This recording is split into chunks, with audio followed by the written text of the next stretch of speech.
वास्तविक संख्या किसे कहते हैं? वास्तविक संख्या किसे कहते हैं? किसे कहते हैं? इसे इंग्लिश में रियल नंबर बोलते हैं ना। उत्तर लिखते हैं परिमेय, परिमेय और अपरिमेय। अपरिमेय संख्या के परिवार को ही वास्तविक संख्या कहते हैं। वास्तविक संख्या कहते हैं। जैसे में ले लेते हैं ना एग्जाम्पल, 2 हो गया, 4, 5/4, √2, √3, पाई आदि। चलिए, तो अगर इसमें प्रश्न आ जाए कि 2 क्या वास्तविक संख्या है, तो यस, चूंकि हम है ना इसको परिमेय संख्या कह सकते हैं। नीचे अगर 1 लिख दें तो p/q के रूप में हो गया, ये परिमेय संख्या हो गया। और परिमेय संख्या जो है वास्तविक संख्या के ही अंतर्गत आता है, इसीलिए 2 भी क्या हुआ, एक वास्तविक संख्या हुआ। इसी तरह से है ना, अगर हम √3 लिख दें और पूछें क्या यह वास्तविक संख्या है, तो यस, ये भी वास्तविक संख्या है। चूंकि जो इरेशनल नंबर अपरिमेय संख्या है और अपरिमेय संख्या नहीं है ना, ये वास्तविक संख्या में ही अपरिमेय संख्या भी आया है, इसीलिए √3 भी क्या एक वास्तविक संख्या है। चलिए, अब हम जानते हैं परिमेय संख्या किसे कहते हैं। परिमेय संख्या किसे कहते हैं? किसे कहते हैं? चलिए, तो इसका उत्तर लिखते हैं। उत्तर वैसी संख्या, वैसी संख्या जो p/q के रूप में, p/q के रूप में लिखा जाए तो उसे परिमेय संख्या कहते हैं। उसे परिमेय संख्या कहते हैं। इंग्लिश में रेशनल नंबर कहते हैं। इसे q से डिनोट करते हैं ना, इसे q से सूचित करते हैं, सूचित करते हैं। चलिए, तो इसका हम उदाहरण लेते हैं। एग्जाम्पल, उदाहरण 5/11, 2/7, 4/3, 5, सब का सब क्या है, परिमेय संख्या है, जो p/q के रूप में है ना। केवल जो है q का मान जो है, नीचे जो हर जिसको बोलते हैं, ये हमारा अंश है, ये हमारा हर है। हर जो है 0 के बराबर नहीं होना चाहिए ना, यानी q का जो मान है वो 0 के बराबर नहीं होना चाहिए। चलिए, अब आगे इसमें हम जानते हैं अपरिमेय संख्या क्या है ना। अपरिमेय संख्या किसे कहते हैं?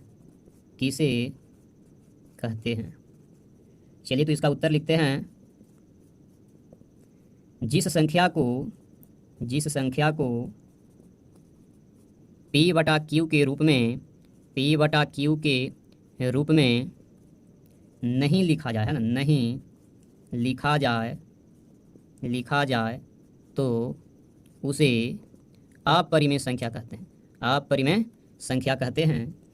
चलिए, जैसे में ले लेते हैं एग्जाम्पल में, जैसे में √2 हो गया, √3 हो गया, जिसका वर्गमूल जो है पूरा पूरा नहीं निकल पाएगा, सभी के सभी जो है अपरिमेय संख्या होगा। इसका डिटेल हम आगे करेंगे, अभी शॉर्ट में रख रहे हैं।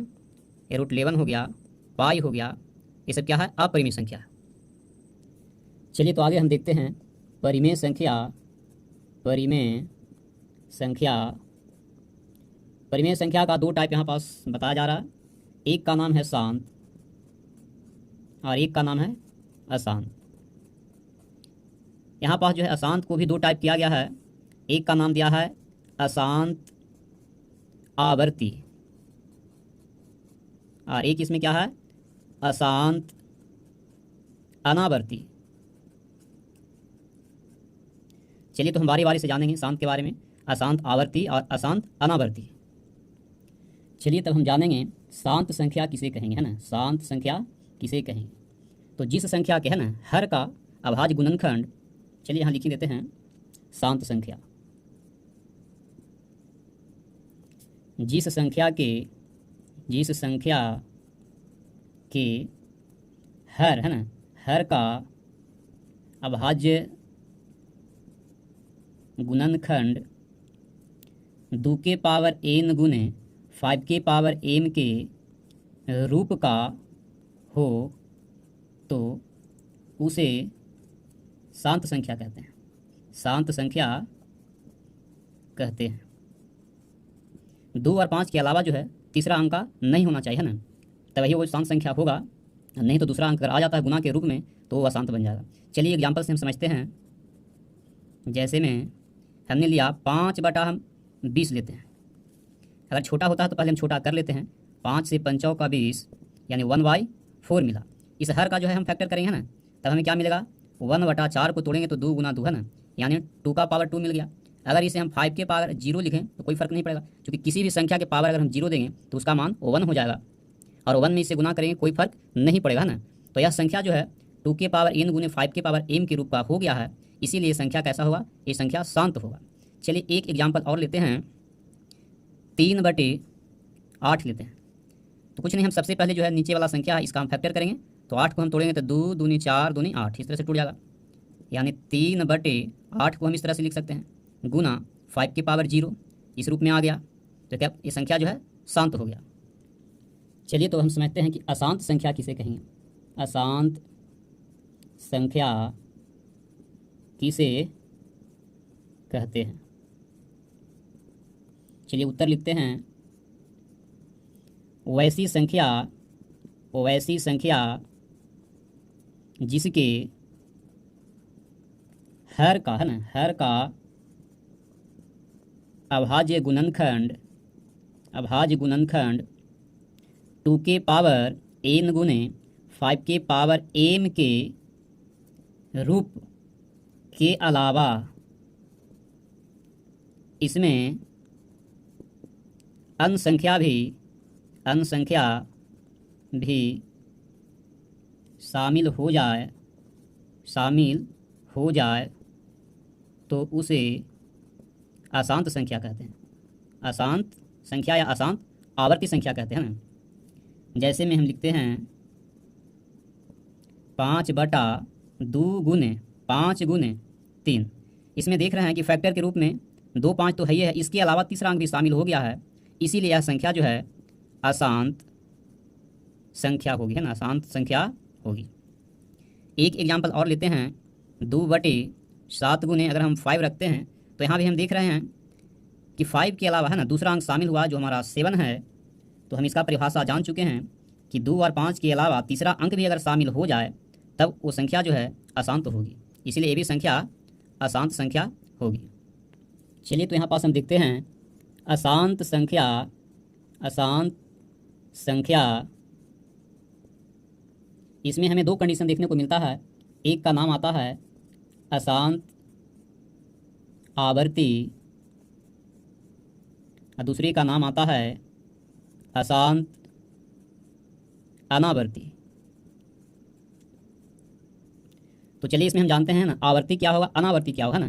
तो कुछ पॉइंट को ध्यान में रखना होगा ना। आवर्ती यानी फिर से अंक आने वाला, अनावर्ती की मतलब कि लगातार जाने वाला। एग्जाम्पल के द्वारा हम समझेंगे आवर्ती संख्या को। जैसे एग्जाम्पल में हम लेते हैं 2/3 लेते हैं, इसे सामने जो है हम भाग देते हैं, 3 से हम भाग लगाते हैं 2 में। चलिए लगा कर देख रहे हैं, 3 छक 18 2 0, 3 छक 18।